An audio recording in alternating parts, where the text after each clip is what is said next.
It's at the letters for Thursday, December 7th, 2023. Arden Zwelling with Ben Nicholson Smith. Our producer is Christian Ryan, and we are into day 28, hour 12, minute 6 of Shohei Watch. Ben has been furiously working at his command center / nuclear bunker. He has been tracking the flight records from the private jets. He has been sifting through the garbages at CAA headquarters. He's been surveilling the dog walkers in Southern California.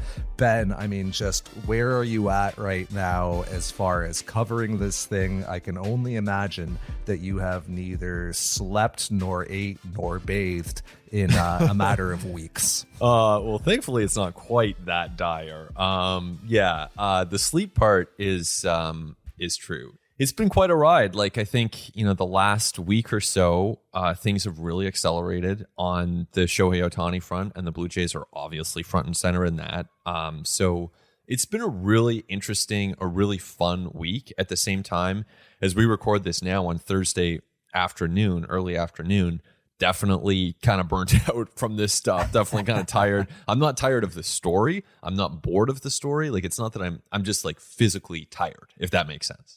Oh, you can tell that there were a lot of people who were kind of frayed at the winter meetings there at the Grand Opryland Hotel, whatever it's called. Like, you could see, the big time baseball columnists were getting upset and right in there. That was so wild, by the way. I mean, it's just as an aside. Like, why shouldn't Shohei Ohtani just take his time and make his choice? He's only signing like a life-changing contract that is completely unprecedented in the history of North American professional sports. Yeah. It's only that. Like, he might want to think about it. And it's not like this is a new thing. Like, this is a product of the collectively bargained baseball offseason, where if you don't have a deadline, things are going to take time. And if you want a deadline, collectively bargain it. And it's just, it's still entertaining. To me, as someone who writes about this stuff, I actually have found it so easy to come up with storylines. It's so interesting. It's so captivating. The idea that this somehow isn't interesting, I actually don't understand that. I find this to be incredibly interesting. Oh, for those who peddle in the MLB attention economy, like, the last week has been a gold rush. Yeah. Right? There are a lot of clicks and retweets and likes out there to be won. Like, for me, the early winner of the MLB offseason, Ben, is Elon Musk, because there are a lot of baseball fans who are providing him with unpaid labor, just absolutely glued to their phones, spending hours upon hours on his app. So, like, I couldn't agree with you more. It is preposterous to suggest that Ohtani, by taking his time to make a decision that is literally going to set a new high water mark for labor compensation in a $11 billion industry, by taking his time to consider that, to suggest that there is in any way a problem with that, or that there is in any way something broken with the MLB offseason, or that this has been in any way a bad thing for interest or intrigue in the sport, it just confounds me. It's completely preposterous to suggest that. Yeah, and it's also kind of a self-centered take, because, like, would any of those commentators or pundits broadcast their own contract negotiations? Like, would they share information as those are developing? I don't think so. Would any general manager share their own contract talks? Like, no. So of course Shohei Ohtani is entitled to privacy, and I actually think that we're learning a lot about him even as he's not speaking in this. And wouldn't it be worse if Shohei Ohtani was leaking things left and right, and if there were all kinds of gossip coming from him indirectly, coming from his agency indirectly? Wouldn't that be more worrisome as a fan base or as a team, front office employees? If this guy was gossiping left and right, that might actually suggest that he's easily distractible from the task at hand. It was only a couple of years ago that we had Trevor Bauer like filming hype videos with the jerseys of various franchises, the Blue Jays being one of them, by the way. Which would you rather? constantly tweeting throughout the entire thing, like attacking journalists during his, while he was being recruited by various franchises, releasing YouTube videos and the S storm around all of that. Like, you saw the opposite of it. And I don't know that anybody particularly enjoyed that. And like, oh, by the way, it was only a few years ago during the Harper Machado offseason that those guys were unsigned until like spring training. We're only in early December. Like, we have precedent from years ago where things took much longer to evolve and played out at a much slower pace. So the entire thing was ridiculous. Yeah, total buzzkill for something. Well, actually, it didn't kill the buzz. The buzz is still real. Everyone's looking at Yusei Kikuchi's wife's Instagram story. They're in Toronto. Doesn't mean that that's a sign of anything. Toronto's a nice city to spend some time in. There are lots of reasons to be here. But it's so I shouldn't say buzzkill, but it was just, to me, those were some of the least original, least creative takes. This is so interesting. How are you not captivated by this? Like I said, I'm tired out. Like, I'm ready for this to reach a resolution. I'm really ready for this to reach a resolution. But it's been so fun. It's still been an incredibly fun ride. On the, just very quickly on the Kikuchi thing, like, it does seem like he's in Toronto, but by the way, Yusei Kikuchi told me during the season last year that he was going to be in Toronto during the off season in order to train with Mitchell Hooper, who is the world's strongest man and lives in Ontario, because Yusei Kikuchi wants to get his deadlift up over 600 pounds. So I think that it is quite likely, or at least possible, that Yusei Kikuchi is like in a gym in Barrie with Mitchell Hooper right now, working on keeping his hips high, and his lats back in his deadlift, just as likely as it is that, he's some part of the recruitment of Shohei Ohtani at this point and had to come to Toronto to participate in that. Like, I think the most... That is amazing, by the way. That is so good. Like, and just adding to the legend of Yusei Kikuchi, has a bounce back year with the Jays, then helps them recruit Shohei Ohtani. No one said that to me in so many words, but it has become very, very apparent to me that, he most likely did pitch Shohei Ohtani on Toronto, did express a real welcoming message to Shohei Ohtani, of course, his former high school, I won't say teammate because they weren't there at the same time, but went to the same high school. So not only is he doing that, but then he comes back here and works on his deadlift. Like, this guy is having himself quite a 2023. I don't know for a fact that he's doing that. I haven't reached out to Mitchell to ask, but that is just as plausible. But like, so here's the thing, right? Like, this is what can happen in this incredible information vacuum that we have right now, and just the uniqueness of this free agency is that you can create all manner of like narrative and storyline and often fan fiction that is entirely plausible, because we have so little actual credible information. Like, there's so little actual evidence of where Shohei's leaning, what his preferences are, what he wants. I mean, in some cases, who he's even talking to. Everyone in the industry and everyone in the greater baseball world is trying to connect the dots with him right now, but there are honestly so few dots. Like, the most credible information we have is that he met with the Blue Jays in Dunedin, he met with the Dodgers in LA, and he met with the Giants in San Francisco. Like, those things have been credibly reported, and I think that, like, it is absolutely fair to believe those things. But beyond that, like, we're just dealing with complete fantasy. You can make up just any kind of baseless speculation, any kind of fan fiction in this information vacuum, and it's entirely plausible because there's just such a lack of evidence with which to dispute those things. So I think that's why this entire pursuit, this free agency, this recruitment, this entire situation has really taken on such an absurd life of its own. Yeah, for sure. And so, like you said, we do know that there is a group of finalists. The Blue Jays are in that group of finalists. The Cubs and the Angels appear to still be considered in that small group of finalists. But in talking to people in the industry about this over the course of the last week, and especially in the course of the last few days in Nashville, the two teams that seem to be at the forefront are the Dodgers and Blue Jays. Now, a lot of that is speculative, and no one knows, and he could still choose the Giants. That's on the table, right? No one knows this except for a very small circle of people, likely including his interpreter, Ipe, his agent Nez Balelo, maybe a couple advisors based in Japan. That's it. It is not a small circle. Clearly, they are not leaking information as this develops. So a lot of this is speculative, but in the eyes of a lot of the executives, the Dodgers and Blue Jays are at the forefront. I think the Dodgers have been leading this race the whole way.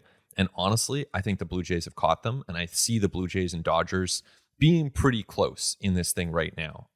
And to me, the biggest thing in this was that visit to the PDC, because you know as well as I do, Arden, like the Blue Jays would have a little 7-minute video on Mark Shapiro's laptop that they could have shown to Shohei Ohtani via email or in person. And that could have been, hey, this is like a cool PDC video. And that could have accomplished the goal of introducing him to that facility. But he had enough interest in the Blue Jays and in their facility to fly across the country and visit it. That is not a short flight. That is not a small display of interest. That is not him trying to juice up his price. Because I think the Blue Jays would have offered $500+ million even if he hadn't made that flight. To me, that is a sign that there is real mutual interest between those two sides.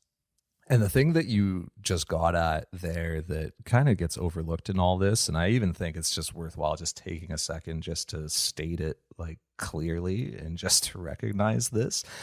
For him to make that flight and for him to have come to Dunedin, the Blue Jays have made a serious competitive offer for Shohei Ohtani, who, again, is going to sign a deal at the end of this that is unprecedented in North American professional sports history. He is not going to the complex if the Blue Jays are not making that legitimate offer. Like we're talking about 10, 11, 12 years, 500, 550, $600 million. Like the Toronto Blue Jays have tabled a contract that is unprecedented. I mean, just let that sink in for a moment. Like at the end of 2020, just 3 years ago, the largest free agent deal the Blue Jays had ever completed was Russell Martin. 5 years, $85 million. The largest contract of any type was the Vernon Wells extension, $126 million over 7. There is an offer on the table right now from the Toronto Blue Jays that is almost certainly in excess of $500 million. Like this is a franchise that has substantially altered the way that it operates in the last few years. Like it has absolutely raised its standing across MLB globally. It was only a few years ago that the Blue Jays making an offer like that would have been preposterous to suggest. It would have been absurd. The Blue Jays are doing things right now that have never been done before in the 45-year history of this franchise. And I do think it's just worth citing that and stating that because it is like a pretty remarkable moment for the Blue Jays. It's massive. Yeah, it really is. And there's, in my mind, I have zero doubt that the offer or offers that they've made to Shohei Ohtani are above $500 million. There's zero doubt. Same with the Dodgers and likely other teams as well. But you don't go this far down the road to show up and offer 410. Like there's zero doubt in my mind. And like you say, that is massive just from the standpoint of this franchise. And they are without a doubt operating like a big market team. That is how they should be operating. That is how they can best take advantage of their resources and this chance to be a really good baseball team. Now, making that offer isn't the end of the road. To really embrace that identity as a big market team, you got to push that past the finish line. To some extent now, that's out of their hands. They're in this limbo period right now. And I do think, there's so many angles, so many ways to look at this. I still don't think that you get a medal for finishing second place on a free agent ever. So I'm not gonna sit here and say that there's going to be some huge silver lining if he ends up signing with the Dodgers, because that really would be a massive blow for this organization. But at the same time, we've learned a lot about them. Win or lose this bid, we have learned a lot about how they operate, and we've learned a lot about how committed they are top to bottom to, some in select opportunities making a really big push. Because, and look, we're owned by Rogers Communications as well here at Sportsnet, so that must be said. But that is a significant offer from the ownership group. I think that's part of this story too. That is, and you know, you can make it that way you will. You can interpret that how you want. But like $500 million in USD, keep in mind, in Canadian dollars, that's closer to $1 billion. That is a massive, massive offering. Larger than any contract signed by any athlete in the history of North American professional sports. And this is also in the context, by the way, of a league in which like there are many clubs right now facing extremely uncertain financial futures due to the bankruptcy of Diamond Sports Group. You know, a lot of regional sports networks, very uncertain futures, a lot of rights fees that a lot of clubs were counting on are at risk of disappearing like entirely. I mean, you know, one of the most like substantial revenue streams for many MLB clubs is in question. That's why you're seeing a lot of clubs operating the way that they are this offseason. I mean, that's why you're seeing Juan Soto getting traded to the Yankees so that the Padres don't have to go take out another loan just to cover you know, their payroll commitments. You're seeing the Mariners dump salary. The Mets already traded all their stars during the season. They're taking a step back. You know, the Orioles have one of the most like exciting, talented young cores in the game, and they seemingly just refuse to spend to supplement it. You look at like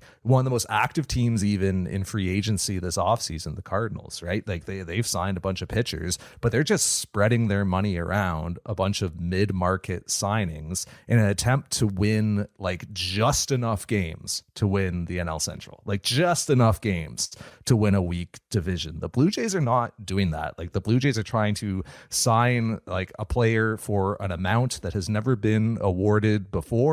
They're trying to sign a player that could be like an 8-win talent. They are operating in the upper echelon of clubs. Like they're operating like the Yankees, like the Dodgers, the Braves, the Rangers, the Phillies. Like there are a select few franchises in this league that spend really big, build rosters to win as many games as possible, that try to behave like behemoths, quote, to steal a phrase from Mark Shapiro. You know, there are a lot of teams in much worse situations that you could be supporting as a fan right now than the Toronto Blue Jays. So like I just think it's just remarkable that like that kind of offer has even been made, when if we were having this conversation 3 years ago, like we just wouldn't have even suggested that the Blue Jays would be doing so.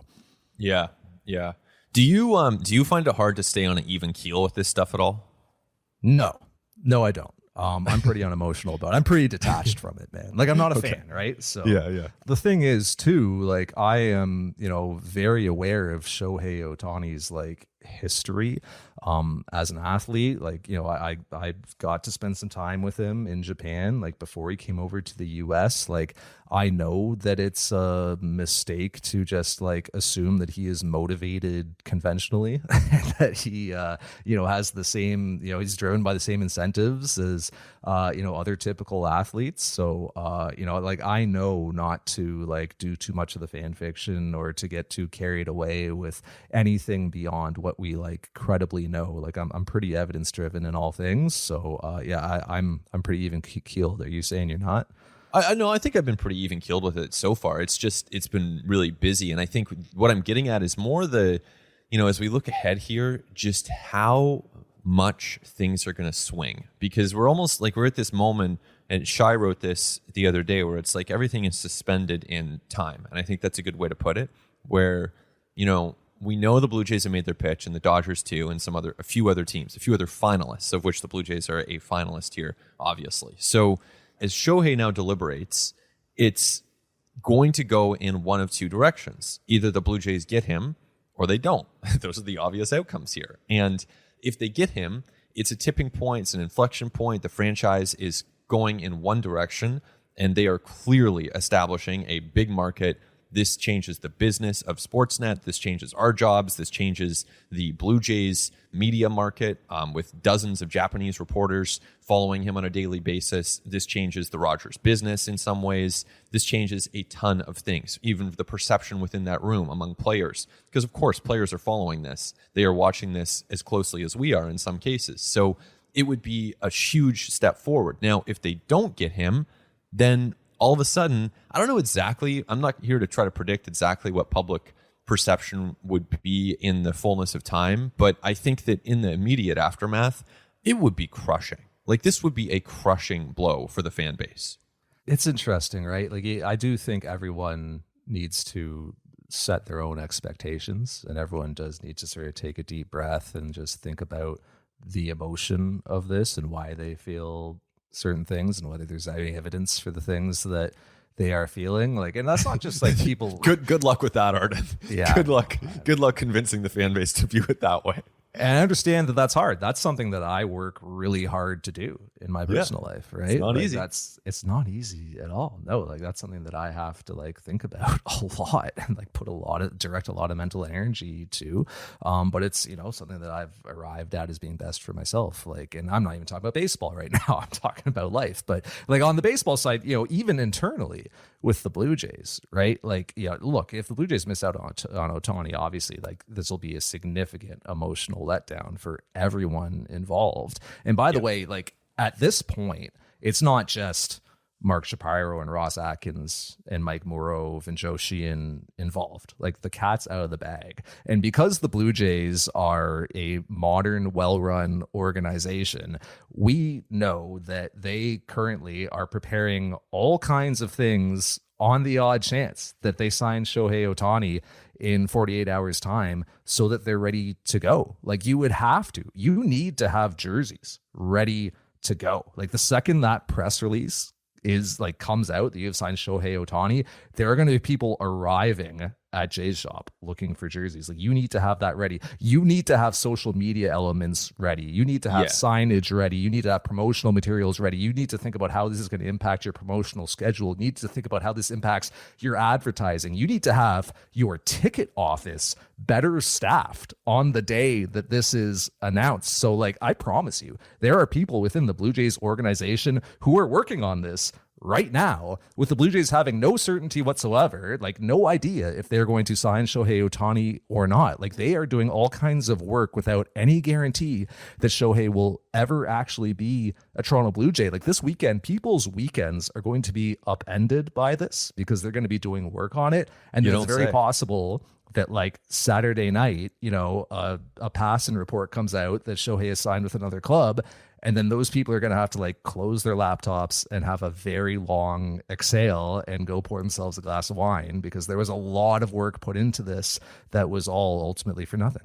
Yeah, and I think like absolutely to some extent there has to be a plan in place, an idea in place. I mean, I don't think they're getting to the point of like actually printing jerseys or anything like that. I think they're ready to print jerseys. You'd have to be, Ben. You need a bunch of ones and a bunch of sevens, you know? Well, talk to Jose Barrios first. I bet you, honestly, I would, and I'm not reporting this, but like this is just my assumption. I bet you the Blue Jays have already spoken to Jose Barrios about whether he would give up that number or not. Yeah. I wouldn't be surprised. I think that the level of organizational involvement here is comprehensive, right? From ownership all the way down to, you know, the pro scouts who watched them this season, right? And then you have analytics people, then you have creative people, then you have, you know, the Mark Shapiro, Ross Atkins, the front-facing front office executives, and clearly at the ownership level, we're talking about a deal of this scale. Ownership has to be involved. The corporate side has to be involved. There would be no other way to contemplate a deal of this scale. So it's massive. I think that if it happens, and like just to state this as clearly as possible, I think the Dodgers are still an incredibly strong contender for Shohei Ohtani, and I think that if he signs with the Dodgers, I won't be surprised at all. But at the same time, it's gotten to the point that I see the Blue Jays right there with them, and I almost see it as like 40 or 45% Dodgers, 40 or 45% Blue Jays. Toss the other teams a few percentage points. Like there you go. So we'll see where it all goes, but it's going to be, not everyone will react with the same sort of emotional, I don't want to say control, but just like reserve maybe that you're talking about there. Are you talking about like people who make decisions, or are you just kind of talking about public sentiment? So publicly, it's going to be all over the map. That's a guarantee. But then, you know, I actually even think that within the front office, they're human beings. This is going to be tough. If they don't get Shohei Ohtani, it's going to be tough. to turn the page. Of course they'll do it. They're professionals. It's their job. There are still good players out there. There's still good pathways to a good team without Shohei Ohtani. I know no one probably wants to hear that, but it's true. You can still win the AL East without Shohei Ohtani. It won't be as easy. The team won't be as fun. The franchise won't be transformed. They can still do it, and they would have to do everything in their power to make that happen. But I think it would still be a really challenging internal couple of days because of everything that's gone into this organizationally. Yeah, I mean, when you're talking about the modern MLB front office, like you're talking about people whose Bible is thinking fast and slow. So I really would be very surprised if anyone made an emotional, rash decision based off of Shohei Ohtani not signing with their club. Like that's just not the way I understand these people to operate. I agree with that. And I don't think you're going to see them go out and say, okay, well, Shohei Ohtani chose the Dodgers, so that means we're going to go to 240 on Cody Bellinger, when in reality, we value him at a max of 170 internally. And I'm making those numbers up for the record, but might be pretty close. But yeah, but I think that, they're not going to go out and do, it's not like, me where I have a bad, whatever, I'm stressed out and I go and like impulse buy something, or, it's not going to be that. It's not going to be, we're just going to spend $75 million extra dollars on Cody Bellinger. They have their internal valuations. They will stick to those. They will stick to their process. And that's the right thing to do. Obviously, you don't want to make an emotional response to this either way. They still have time. They still have resources. But man, that is going to make Blue Jays fans mad if it happens that way. And man, understandably so. Because there's just, if they end up with like Jock Peterson and I don't know, I'm not going to say Ahmed Rosario because people think that I'm like obsessed with him, but can't say Jamer Candelario anymore. Can't say him anymore. He's off the table. He's off the table. They even missed out on Jamer Candelario, the most mid free agent that ever was. But hey, like man, if Jamer's he just signed the deal of his life. All right, give that man a break. He's got to go look for a house in Cincinnati. Like, let him enjoy his moment. Yeah, good for good for Jamer.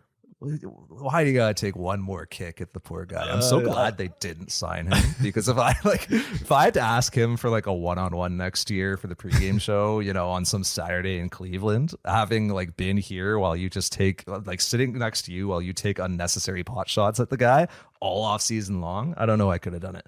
You'd be doing the sideline report with him, and I'd just be blowing up your phone. Like it would be bad. But yeah, like it would be a letdown. And I know, yeah, of course, there's decision making and there's all kinds of thought into this. As you said, your process is going to be sound with this stuff. But again, they're human beings and they've put a ton into this. And remember too, everyone's boss is involved in this. Everyone's boss is looking at them. It's not like a minor league deal for, or a waiver claim for Tyler Heineman, which not everyone in the organization cares about that. But this is so public facing. Everyone knows what's happening, even though apparently no one can admit it and no one can even, publicly. We'll get to that in a second. But everyone knows what's happening here. So in a sense, they're in the spotlight. They have the chance to make something amazing happen, but it's equally possible that it will be a disappointment. It is clear that there is a lot of emotion involved. I mean, all over with this, and it is making people, act a little crazy. Like people are getting a little bit squirrely. Like you just referenced the Dave Roberts of it all, which was what, there's been 15 different absurd things here, from like flight, tracking the flights, to trying to analyze the background behind Ross Atkins, to where in the world is Ross Atkins, to like, let's put this guy on 15 different platforms to ask him questions that we know he can't answer, to, why won't John Schneider talk about Shohei, but Dave Roberts will. Dave Roberts got a text message. He huddled with the PR. Did he blow it? I mean, the best line in that was when someone wrote that Dave Roberts' face went stressed. And I just thought that was such a funny way to put it. Not that it's inaccurate. Like I was standing right there, and it's such a weird thing to see it unfold that way. But it's but to me this is all actually kind of fun. Like this is where, and even now talking about it, I'm actually getting re-energized, because it's like it's so wild. It's just as entertaining as a baseball game, to me at least. Like this is more entertaining than watching Blue Jays Royals on May the 14th. Like this is like quite entertaining. Well, I would suggest that there are a lot of people out there for whom the transactions are much more entertaining than the actual sport itself. Yeah. I think They play 162 games, man. They're not all great. You and I know that pretty well. And it's just like the suggestion that, by saying that the Dodgers had met with Shohei Ohtani, by just like speaking this obvious truth that everybody knows, as you said, like the suggestion that that would in any way impact the Dodgers' potential of signing the free agent is just like, is so beyond it's just so absurd. I mean, look, it's not like he came out and said like, here's the amount of money he's asking for. Here are his preferences. Here's what he didn't like about the Angels. Like, here's, how involved his agent wants to be, how much control he wants to exert over him when he's with our organization. Like, he didn't share anything privileged or anything intimate. He didn't say anything scandalous. I mean, he just said, yeah, we met with the best free agent available, the best free agent who has ever been available in our league. To suggest that like Shohei Ohtani, you saw that and was like, well, cross the Dodgers off the list. Like that just like, it really did demonstrate just how absurd a lot of this has gotten. Oh, big time. And I think my initial thought when I saw that Dave Roberts had said that was like, good for him. He's not saying anything wild. Like, yeah, of course. I kind of wish the Jays would be candid in that way too. But of course, you understand it. They've been given instructions from CAA. And like, for all the Jays fans listening to this, I suspect the preference on the part of Jays fans would be for Ross Atkins and John Schneider to deny or to refuse to confirm any of those details, because the Blue Jays want to land Shohei Ohtani. So that is their best way to do it. So it's all kind of absurd. It's all like this sort of theater, but it's interesting to me too, from the standpoint of control, because it seems to me that Shohei Ohtani's most likely choosing a new team here. So it'll be a new relationship between him and his agency at CAA and the front office executives and coaching staff involved. And like any relationship, there's going to be kind of expectations that are set and patterns that are set. And how that starts is going to be important to how things develop over the course of the years that relationship unfolds. And it seems to me that CAA or Ohtani through CAA is trying to exert some amount of control here on the optics, on how things are framed publicly, on how much information the media gets and what role media plays in all of this. And I'm not saying that to be alarmist. I think if you're Shohei Ohtani, you could not possibly satisfy the demands of the media. So that means you are going to say no to a lot of media opportunities. And doing that in a strategic way makes some sense, because there are not enough hours in the day for him to do the number of media requests that he is given. So either way, though, it seems that CAA and Shohei want to have some amount of control in all of this, including the public perception. And that control will extend through the agreement. Like, that's not just control this winter. Like, that is control that is going to be exercised, or at least attempted to be exercised, in April, in May, in July. Like, there are going to be limitations on Shohei Ohtani's media appearances.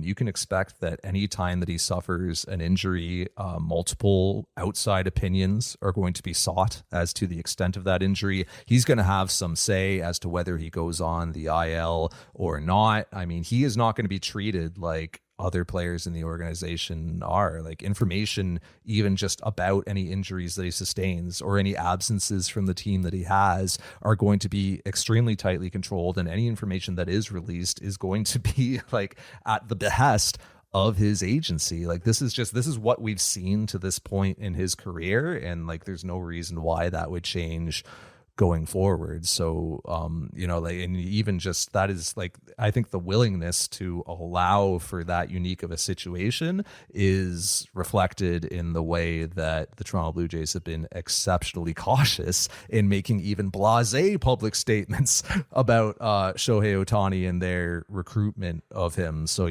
when you sign Ohtani, like, you're signing up for a very similar level of outside management just being exerted throughout his tenure with the club.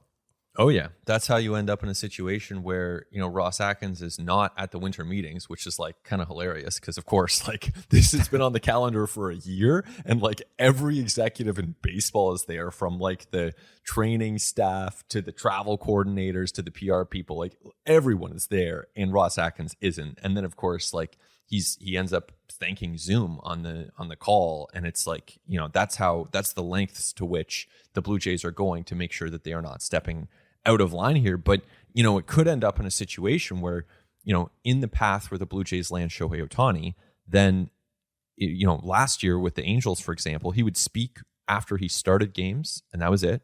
Would not do other interviews and would limit those interviews. And so there could be a situation next year. Who knows? Maybe he hits 3 home runs in a game. The Blue Jays walk it off against the Yankees. Arden, maybe you or Hazel, working the sideline that game, and the Blue Jays give you Ernie Clement to talk to after the game. Like, that is legitimately, as I see it, a possibility. Listen to At the Letters ad-free on Amazon Music, included with Prime.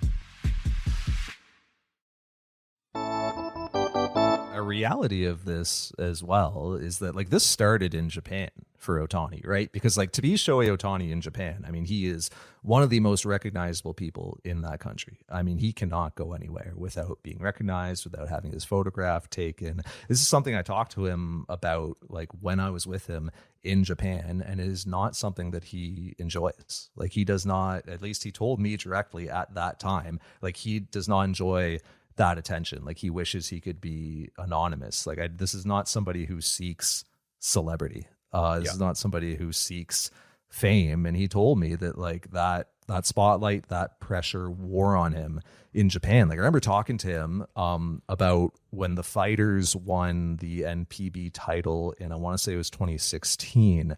And I remember saying like, man, what was your, favorite part of that run to the title? And he was like, honestly, my favorite part was after we won the title, because we took like a post like a celebratory trip to Hawaii as a team. Like everybody in the Fighters organization, they all went to Hawaii to celebrate.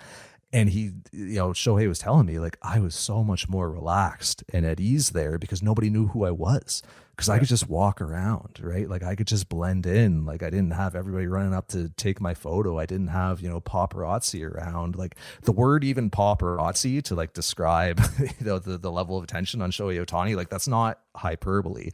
There is a beat. Like there are people who are employed to cover Shohei Ohtani. And if the Toronto Blue Jays sign Shohei Ohtani, there is going to be an entire beat of Japanese media who are going to live in Toronto throughout the season and travel on the road and be around the team at all times. And their access to Ohtani is going to be curtailed. And that means they're going to be going up to Bo Bichette, to Kevin Biggio, to Ernie Clement, to Davis Schneider, asking them, hey, what did Ohtani do today?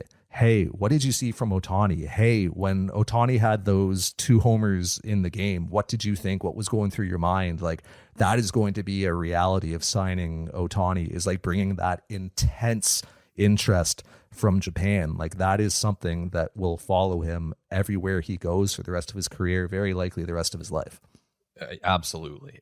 He is a huge star, to the extent that even people remotely in his orbit also become inundated with requests for their time. And I can speak to that just a little bit after this past week, where every day that I was at the winter meetings, I did interviews with Japanese media. And these are not people that I knew before this week.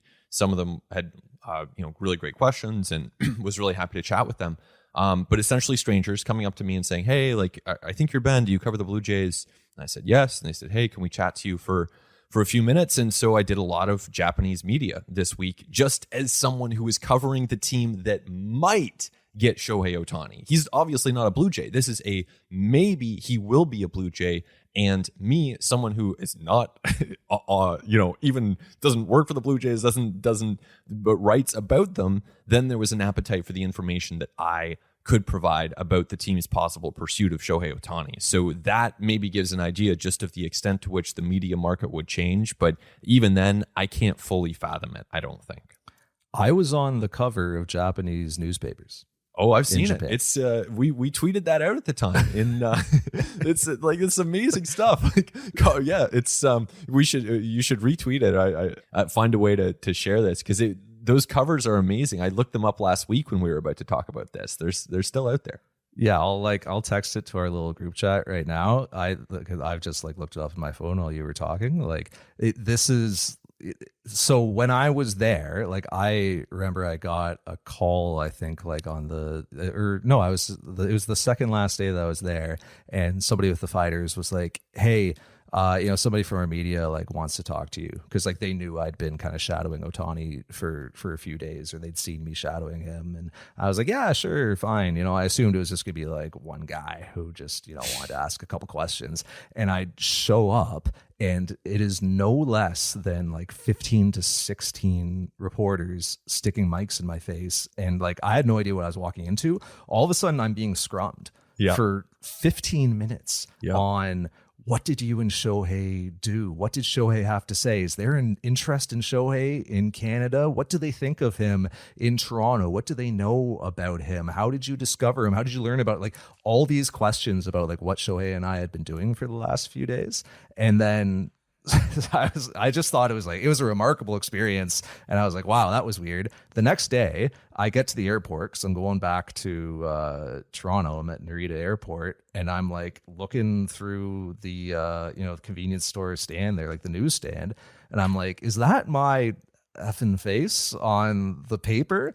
And then I look over, is that me on another and I just texted this to you guys. I'm on multiple papers in Japan, photos of me, just because I was there talking to the guy. So there's like, this is off season. There is a beat that just covers everything that he does. Like when he went to go get his passport renewed, I remember someone was telling me, because he like never left the dorms when he was there with the fighters. He went to go get his passport renewed, and like the entire media freaked out because they saw him get into a car and be driven off because he didn't own a car at the time. I don't even know if he had a driver's license, and they drove him off to an airport, and the entire media melted down. What is happening? Why is Ohtani going to an airport? What is this all about? Like it was this massive thing. He was just getting his passport renewed, but it was like massive news. So this is something that will be coming to Toronto if the Blue Jays sign him.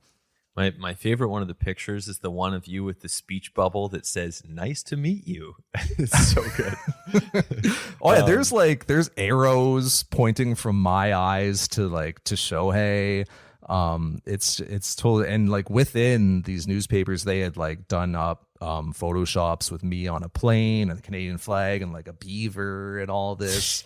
Like it's so I'm not surprised that they tracked you down, and it wasn't only you. I'm sure that it was Shai and people from other markets. I mean, I can only imagine their quests of the Dodgers beat writers right now. Like I can only imagine just at John Schneider's Avail, which you were at, there must have been a huge Japanese media contingent there, right? Absolutely, yeah. There was a big contingent there for Schneider, also for Ross Atkins. Although it's interesting. And this is partly maybe because of the comments that Dave Roberts made, but then Brandon Gomes, the GM of the Dodgers, was nearby, and there were more Japanese media following the comments made by Brandon Gomes than there were for Ross Atkins. But, who knows, right? Nobody knows except for that really small circle of people around Shohei Ohtani, and Shohei Ohtani might not have decided yet. He might want to sleep on it a couple more days and then wake up on Saturday morning and make a decision. But yeah, in the meantime, there's so much speculation. There's so much interest. This would totally change the Toronto media market. I think, it would be the biggest acquisition maybe in the history of Canadian sports. I think without hyperbole, it's 100%. One of the biggest, right? Like, it would be absolutely massive. And it would change the media market in significant ways when you think about all the Japanese media that would be here, even to the point of like, and shout out to @Josh the Jays fan for the flight tracking that was really awesome, and just like one of the really fun parts about this. But that shows the level of detail that people want when it comes to Shohei Ohtani, and he's a global star. This is not like Bo Bichette. This is not like Vernon Wells. This is a global star, and someone who has, ad campaigns with GQ and Hugo Boss and New Balance. And, it's not like Booster Juice, no offense to Jose Bautista and certainly not to Booster Juice. I'm not trying to throw them onto the bus here, but yeah, it's just like a different scale of global celebrity. Yeah, this is not a bullway situation. Like he's going to sign a contract that is valued higher than the one Patrick Mahomes signed. Like this is like absolutely enormous. Like it's one of the reasons why, like, Shohei, take your time, like take all the time you need. Like we will be patient, dude. Like look, like if I were advising him, Ben, I would like at this point, or probably a couple days ago at this point now, I would have said like, hey, this has been an emotional few weeks, dude. Like you have consumed a lot of information. You have traveled around the country from California to Florida, back to California. You've met a lot of new people. You've had like a lot of stimulus thrown at your sympathetic nervous system. Like just let everything settle for a few days. Like go take 72 hours, decompress, spend some time with this, like go exercise, go just clear your head, turn off your phone, just allow the emotion to come out of it, and like make sure that you are making the decision that's right for you and the decision that you feel best about, because this is literally the biggest decision any athlete has ever made in the history of the sport that you play, in the history of sport on this continent. So just like take your time. There is no rush. You do not need to do this quicker just because insert baseball media guy here is impatient about it.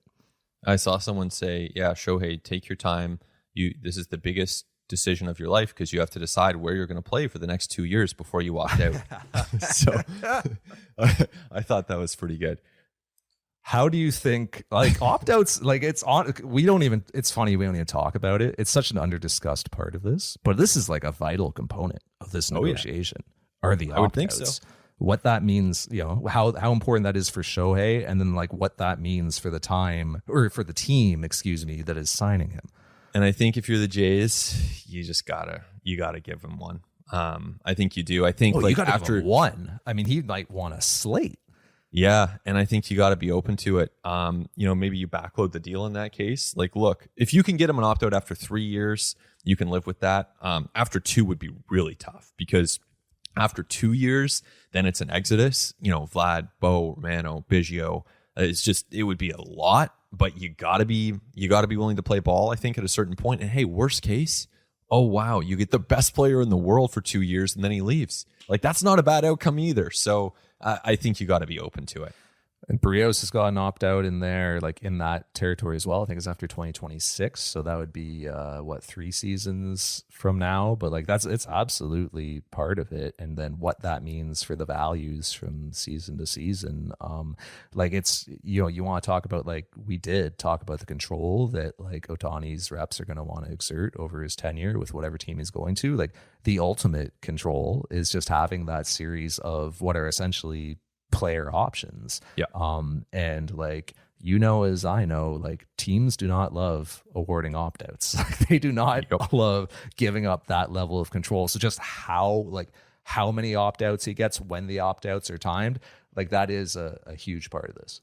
Yeah, absolutely. And if that's what you have to do to get the player, so be it. If they can get him on a deal that doesn't have opt-outs, that's way better.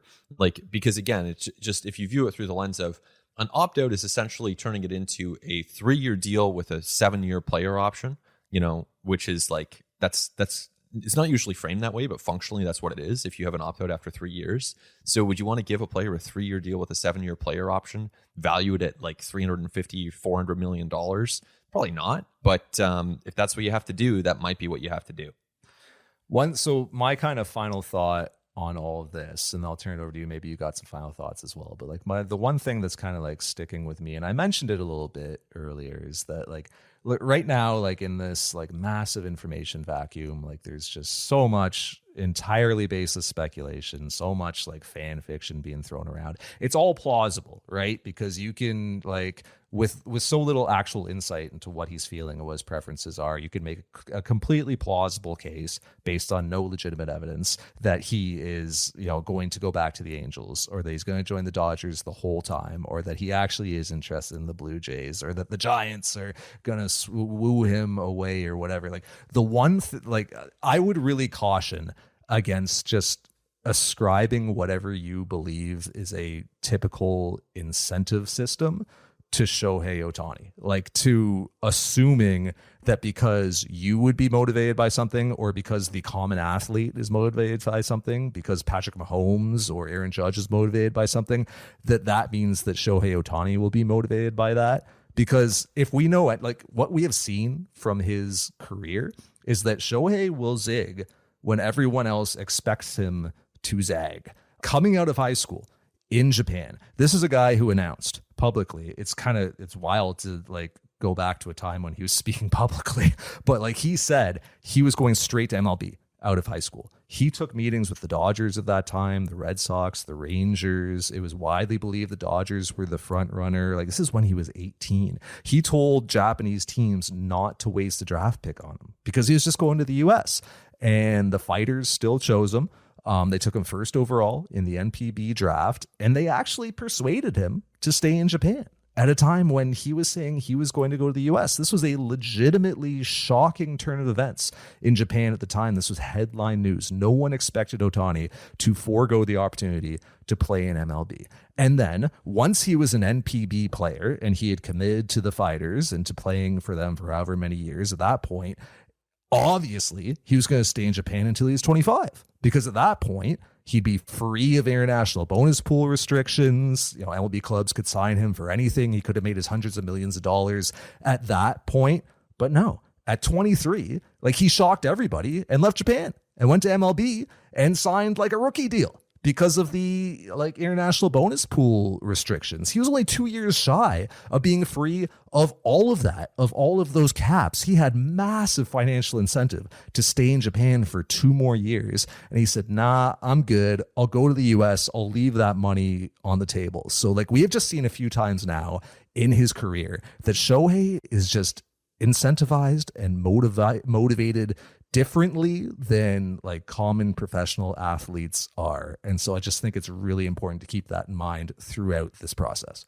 Yes, I think that's a really good point, and it lines up with everything that I've heard. I've spoken to a lot of people who have had some involvement with, Shohei Ohtani in the last week, and maybe that means pursuing him. Maybe that means, they're friends with him, or they know close friends of him. All of that lines up with what you're saying right there. This guy is going to make his own call. And I think especially now, in a way that when he first came over, he didn't know the US. He didn't know North America at that point. Now he does. He's going to be able to make his own call. But I do have a few other little thoughts to tack on here before we go. Please. All right. Please. So one, free agent deals, mega free agent deals. Sometimes they're really good. Bryce Harper, Corey Seager, Freddie Freeman, Garrett Cole. Sometimes these are deals that you want. So don't forget that in all of this. I'm not talking to you, but I'm just saying generally, free agent deals can be great. 2, just some selling points that the Blue Jays have that I think will matter to Shohei Ohtani. They do have a dome. That's much more common in Japan, and provides some certainty with respect to weather. They also have, it was interesting to hear Ross Atkins say, the healthiest pitching staff in baseball last year. I'm sure that was a message that they've relayed to Shohei. And also, you think about guys coming back from 2 Tommy Johns, Chad Green and Hyun-Jin Ryu, both 2-time Tommy John recoveries, I guess would be a way to put it, that the Blue Jays had this past season. Both came back successfully. I guarantee that was part of their pitch to Shohei as well. And the last thing, whatever happens here, we don't know what's going to happen here, but whatever happens here, Shohei does like the Blue Jays. This is real. He likes the Blue Jays. He has serious interest in joining the Toronto Blue Jays.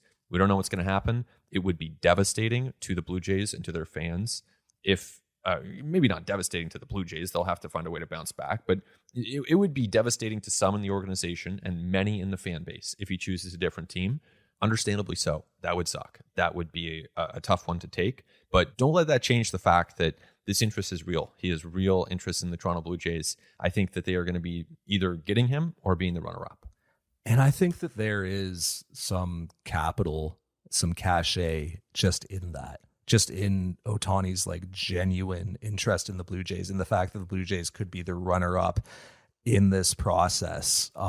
Like if Shohei Ohtani comes away from this with like a really strong impression of the Blue Jays franchise, of their people, their culture, their resources, which we talked about extensively on the last podcast about like how important the PDC is and the investments the Blue Jays have made in sports science and building all of that out have been to this. Like, I do think there are like positive downstream impacts to that, even though obviously it would be just a massive blow and incredibly demoralizing if he, does not end up with your franchise at the end of this recruiting process.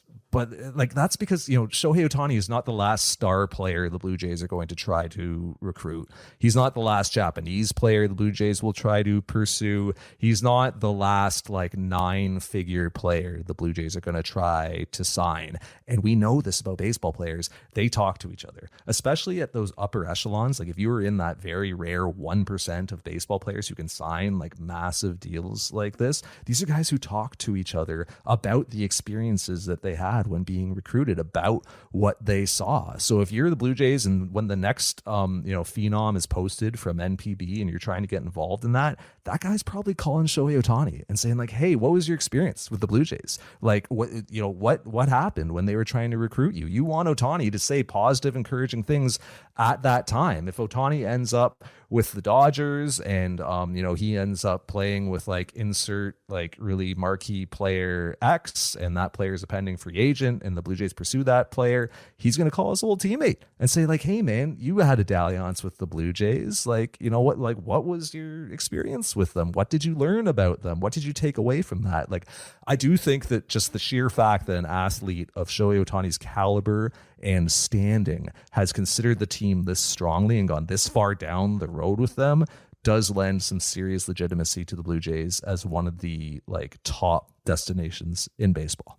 Yeah, and ultimately money talks, and for them to be at this territory is massive, and they're clearly willing to spend big, and understandably so. This guy's an unbelievable player. That's what it comes down to. He's an 8 to 10 WAR player. I think next year he's going to hit 45 to 55 home runs. Maybe, if a few things go right, I think he could hit 60. Like, he's an unbelievable talent. And I'm not predicting 60, just for the record. I just think he's a true talent, 45 to 50. True talent, 45 to 50 home run hitter. It's an unbelievable player. Then he's going to come back the next year and pitch. This guy's amazing. And it's a results business. So there's a huge difference between getting an amazing player and not getting an amazing player. And soon we'll know which side of that line the Blue Jays are on. Any parting shots on Shohei? Thoughts still rattling around in your head from the winter meetings that we didn't get to because this may be the last time that we talk about him before he makes a decision? Oh, yeah. I think it's Blue Jays or Dodgers. They'll say that. That's all I got. Do you have like a completely, baseless and unsubstantiated prediction as to when this will happen and who will ultimately win this pursuit? Well, when? Yeah. I mean, teams have been told to expect this weekend. So I think this weekend. So where? I don't know. I think Blue Jays or Dodgers is about as far as I want to narrow it. I could really see either one. I'm not trying to hedge there. But like, it's not going to be the Giants. It's not going to be the Angels. It's not going to be the Cubs. In my opinion, please don't post that MLB trade rumors if you're listening. But yeah, like it's going to be Blue Jays or Dodgers, in my opinion. No, I think it's Blue Jays or Dodgers as well. But like, again, this is like, I have no insight. I have no insight on this, right? Like, I have no inside information like this. I mean, you have some insight on this. Like, not everyone's talked to Shohei Ohtani or visited him, or, not everyone reports on the Blue Jays. But I also have enough insight to understand how little I have. You know what I'm saying? Like, you're not Nez Bolello. None of us are. There's some extreme Dunning-Kruger there. But like, I know enough to know how little I know. Sure. But like, the one thing I want to predict is that this news will come out on Saturday night at like 11 p.m. Eastern time, 8 p.m. Pacific. That's when I think it's going to happen. 8 p.m. Pacific, 11 p.m. Eastern, Saturday night.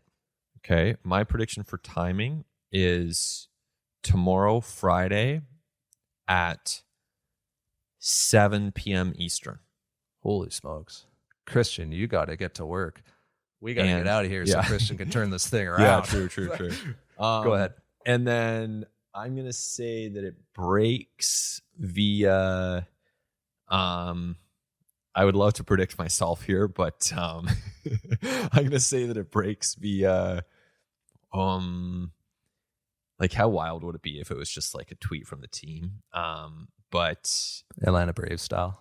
Yeah, that would be incredible. Just a press release. I'm going to say that it breaks via a fan on Twitter. And yeah, a fan somehow gets it around like 6:30, and then by 7 it's confirmed.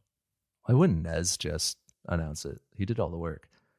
And that's what they did last time. Last time Nez sent an email. This is public information. I'm not revealing anything secret here. Last time Bolello sent an email to a select group of reporters. Yeah. I feel like I just think Nez should just announce it. However, whatever means he has to announce these things. Yeah. But I don't know. That's what I would do. I would just say it to the world. Yeah, exactly. There's no need to hide behind someone else. You can just announce it on your Twitter or something. Yeah. Either way, it's going to be very, very interesting. Ben, thanks for taking the time. We know that you've had a very long winter meetings week. So so if you're saying you've got about like 36 hours here where you can kind of check out a little bit. Yeah, I don't think I'll be checking out. But no, this is super fun. Like, I think, obviously tiring time, busy time, but yeah, it's incredible. It's great for the sport. I think it's fun for fans. And thanks to the Blue Jays fans who are listening to us right now and have kind of followed along for this ride. I know the interest has been unbelievable. And we'll see where it all goes. Yep. A very good time for those who pedal in the attention economy. That is for sure. I want to also thank Christian Ryan, who is going to edit this thing and get it out as quickly as possible before we are usurped by any kind of news, before, the smoke emerges from the cathedral Ohtani. And then, the rest of the off season probably transpires rather quickly after that. We're going to have a lot to talk about going forward, but we're going to step away for now. Thank you so much for listening. We'll talk to you next time. For Ben Nixon-Smith, I'm Arden Zwelling, our producer Christian Ryan, here at The Letters.